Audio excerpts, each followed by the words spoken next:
मालवा की एक गुमनाम रियासत थी, तालगढ़। वहां एक पत्थर रखा था, काले रंग का, चमकता नहीं, लेकिन जो भी उसे छूता बस गायब हो जाता। न शोर न लाश, बस एक गायब इंसान। और 100 सालों तक किसी ने उस पत्थर को फिर नहीं छुआ। लेकिन फिर एक दिन एक राजकुमार लौटा और उसने वो पत्थर उठाया।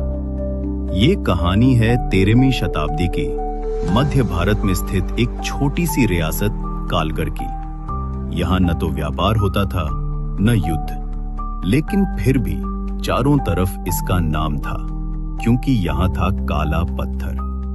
कहते हैं एक बार की बात है जब कालगढ़ के राजा ने पत्थर को अपने दरबार के बीचों बीच रखवाया था। कोई नहीं जानता वो कहां से आया, किसने दिया, क्यों लाया गया। लेकिन उसके आने के बाद लोग धीरे धीरे गायब होने लगे। दरबारी, सैनिक, यहां तक कि खुद महारानी एक दिन राजमहल से ऐसे गायब हुई जैसे कभी थी ही नहीं। डर के मारे लोगों ने पत्थर को लोहे की जंजीरों से बांध दिया और उस कक्ष को बंद कर दिया गया। कालगढ़ वीरान हो गया और पत्थर बन गया एक अभिशाप। 20 वर्षों बाद जब पूरा राज्य बिखर चुका था, एक युवक वहां लौटा, राजकुमार दक्ष। वो बचपन में ही अपने गुरु के साथ तांत्रिक विद्या सीखने के लिए गया था। दक्ष अब एक योद्धा नहीं, एक साधक बन चुका था। उसने सुना कि उसकी मां महारानी कभी वापस नहीं आई। उसे बताया गया कि वो काले पत्थर की आखिरी शिकार थी। दक्ष ने प्रण लिया, वो इस रहस्य को सुलझाएगा। दरबार का बंद कमरा खोला गया। पत्थर अब भी वैसा ही था, ठंडा, काला और खामोश। लेकिन दक्ष पीछे नहीं हटा। उसने ध्यान लगाया और फिर कुछ ऐसा हुआ जो किसी ने कल्पना भी नहीं की थी। राजकुमार को ध्यान में एक सपना आया, एक नगरी जो पत्थर के भीतर बंद थी। वहां उसकी मां खड़ी थी और कई लोग जो सदियों से गायब थे।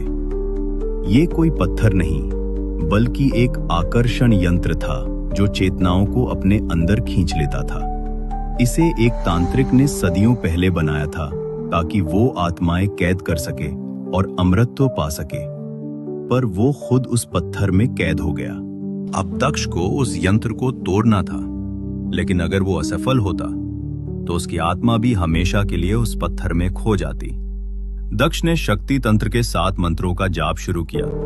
पत्थर से अजीब रोशनी निकलने लगी, दीवारें कांपने लगी और फिर अचानक उसके सामने प्रकट हुआ वो तांत्रिक। एक युद्ध हुआ, पर यह तलवारों का नहीं, मंत्रों और इच्छाओं का युद्ध था।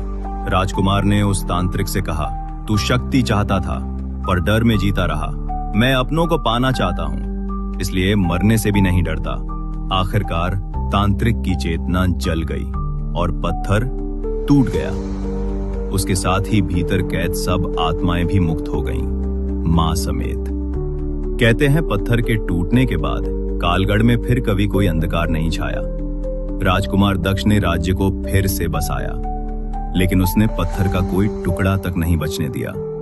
पर यह कहानी यहीं खत्म नहीं होती, क्योंकि आखिरी रात्रि को दक्ष के महल की छत पर कोई फुसफुसाहट आई थी।